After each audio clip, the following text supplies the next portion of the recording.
we're going to take a little sheet of medallion sheeting, and this is dark brown. Got a little nice shine to it. It's not overly gaudy, but it does have a little bit of shine to it, just like a natural wing case. We're going to tie that in on the top of the hook shank. Going to take a little bit of CDC dubbing again, and wind it just in front of where I tied in the wing case, and that kind of keeps the legs as I tie them in off of where I pull the wing case over. So now we're going to take our partridge.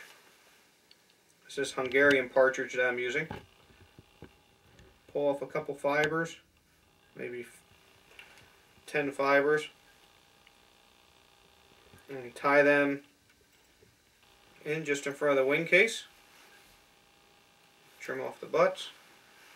We're going to do another set on the opposite side.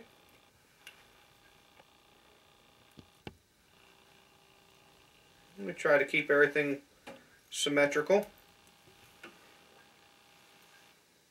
as best as possible. If you need to pull it in a little bit, you can pull on the butt ends. Slide them through the thread.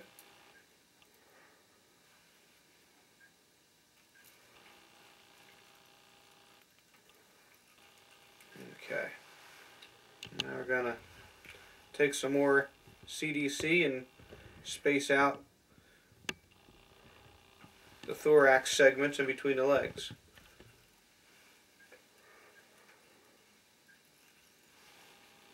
I'm going to tie in my second set of legs.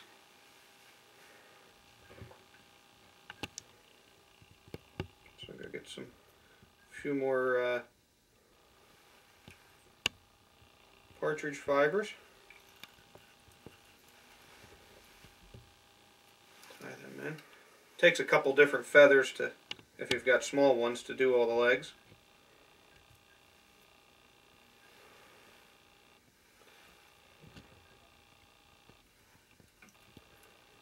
Now we've got our second set of legs tied in on both sides.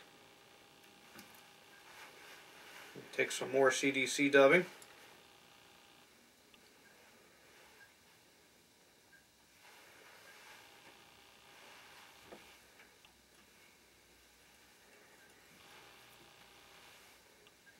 Now we're going to tie in our front legs.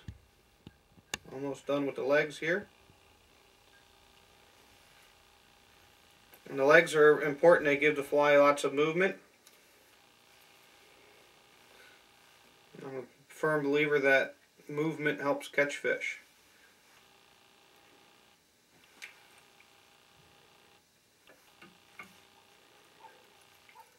Alright. Now we've got all of our sets of legs tied in. We're going to take the wing case and pull it over. Take a couple wraps behind it, and then what I do is I pull it up, take a couple more, that locks it in place, trim it with our scissors. Now we've just got to take a few wraps, clean up our head a little bit. I'll throw a whip finish on there.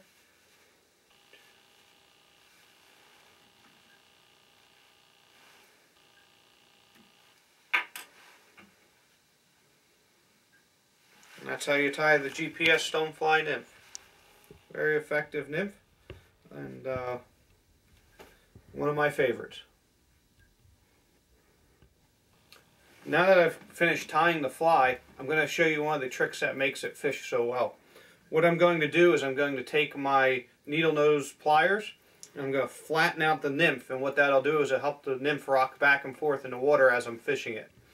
So just going to be real careful and real gentle and squeeze the fly in between the pliers,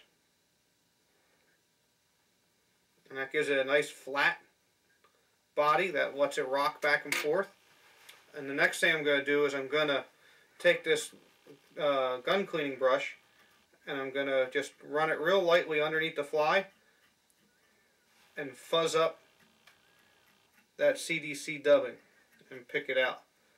And that'll add a lot of life and movement to the fly. So now we have a really nice buggy looking stonefly nymph. It's going to have a lot of motion. It's going to rock back and forth in the water. I use this stonefly in really deep, fast, rocky streams. I've had a lot of success nymph fishing with this in areas like the Lehigh River, the Upper Delaware, the Broadhead Creek, the Big Bush Kill around here in the Poconos. Anywhere where there's a lot of pearlidae and golden stonefly nymphs, or stonefly nymphs in general, the GPS Stonefly works well.